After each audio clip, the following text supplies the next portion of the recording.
Assalamualaikum warahmatullahi wabarakatuh. Kembali lagi bersama saya, Sinar Kumalasari. Pada kesempatan kali ini, saya akan mencoba menjawab pertanyaan pada diskusi 4 mata kuliah studi komparatif pendidikan dasar di berbagai negara. Adapun pertanyaan pada diskusi 4 tersebut, yaitu dalam era perkembangan teknologi informasi dan komunikasi atau TIK, bagaimana Anda sebagai guru pendidikan dasar dapat memastikan integrasi yang efektif dari TIK dalam proses pembelajaran? Sebutkan langkah-langkah konkret yang telah Anda lakukan untuk mendukung pemanfaatan teknologi tersebut dalam meningkatkan keterampilan, kreativitas, dan pemahaman konsep siswa di kelas serta sejauh mana Anda melihat dampak positif dan tantangan dalam mengimplementasikan teknologi tersebut di lingkungan pendidikan dasar. Dalam era perkembangan teknologi informasi dan komunikasi yang cepat, guru pendidikan dasar harus beradaptasi dengan mengintegrasikan teknologi secara efektif ke dalam pembelajaran. Integrasi ini melampaui penggunaan perangkat digital semata, melibatkan teknologi sebagai bagian dari proses berpikir, berkreasi, dan berkolaborasi siswa. Menurut UNESCO, tujuan utamanya adalah memperkuat kualitas pembelajaran, memperluas akses sumber belajar, serta membangun kompetensi abad ke-21 seperti berpikir kritis, komunikasi, kolaborasi, dan kreativitas. Penerapan TIK harus berlandaskan prinsip pedagogis, relevan, dan bermakna, di mana teknologi berperan sebagai alat bantu untuk mencapai kompetensi siswa, bukan tujuan utama. Pendekatan TPACK menekankan keseimbangan antara penguasaan materi, pemahaman metode pedagogis yang sesuai dengan siswa sekolah dasar, dan kemampuan memilih teknologi tepat guna, agar teknologi memperkuat belajar, bukan sekadar hiburan. Langkah-langkah konkret implementasi integrasi TIK dalam pembelajaran. Yang pertama yang saya lakukan yaitu merancang pembelajaran berbasis media interaktif dalam proses pembelajaran. Dalam proses pembelajaran, saya mengembangkan bahan ajar digital menggunakan PowerPoint interaktif. Yang kedua, menggunakan aplikasi game edukatif untuk meningkatkan motivasi.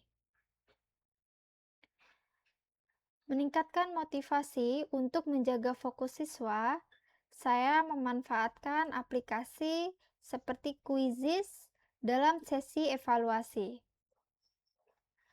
Kegiatan ini tidak hanya mengukur pemahaman siswa secara cepat, tetapi juga menumbuhkan semangat berkompetensi yang sehat. Yang ketiga, mendorong siswa berkreasi melalui proyek digital sederhana.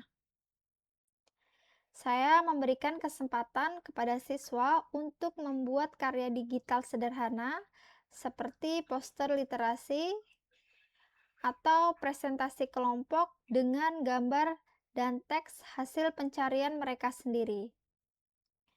Kegiatan ini menumbuhkan kreativitas sekaligus melatih tanggung jawab siswa terhadap tugas kelompok.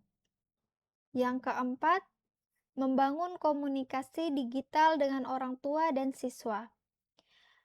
Melalui grup WhatsApp, saya membagikan informasi, tugas, dan hasil karya siswa secara digital. Langkah ini memperkuat kolaborasi antara guru, siswa, dan orang tua dalam mendukung proses belajar di rumah. Adapun dampak positifnya, yang pertama meningkatkan motivasi dan partisipasi siswa. Penggunaan media interaktif seperti Quizizz dan video YouTube membuat siswa lebih antusias dalam mengikuti pembelajaran. Aktivitas belajar tidak lagi monoton, tetapi berubah menjadi kegiatan yang menantang dan menyenangkan. Hal ini sangat membantu meningkatkan fokus belajar siswa, terutama bagi siswa yang sebelumnya pasif atau mudah bosan. Yang kedua, penguatan keterampilan berpikir dan kreativitas. Teknologi mendorong siswa untuk mengeksplorasi ide dan menampilkan hasil karyanya secara digital, seperti membuat poster atau presentasi. Proses ini menumbuhkan kemampuan berpikir kritis, berkomunikasi, dan berkolaborasi dalam kelompok. Yang ketiga, meningkatkan efektivitas guru dalam mengajar dan mengevaluasi. Guru dapat memanfaatkan aplikasi digital untuk menyusun soal, menilai hasil, dan memberikan umpan balik dengan lebih cepat dan objektif. Data hasil belajar yang tersimpan secara digital mudah dianalisis perkembangan siswa dari waktu ke waktu. Adapun tantangan yang dihadapi, yaitu jaringan internet di sekolah sering tidak stabil, terutama saat cuaca hujan, sehingga pembelajaran menggunakan aplikasi interaktif seperti Quizzes tidak selalu berjalan lancar. Selain itu, sekolah masih memiliki keterbatasan perangkat seperti Infocus dan laptop guru, yang membuat pelaksanaan pembelajaran berbasis media digital harus dilakukan secara bergantian. Adapun kesimpulan pada pertanyaan pada sesi diskusi 4 ini yaitu integrasi teknologi informasi dan komunikasi atau TIK dalam pembelajaran di sekolah dasar terbukti mampu meningkatkan motivasi, kreativitas, dan keterampilan berpikir kritis siswa. Namun, penerapannya memerlukan kesiapan guru, dukungan sarana prasarana, dan literasi digital yang memadai. Pengalaman saya di SDN 007 Rantopulung menunjukkan bahwa keterbatasan jaringan internet dan perangkat seperti Infocus atau laptop bukan menjadi penghalang, tetapi tantangan untuk berinovasi.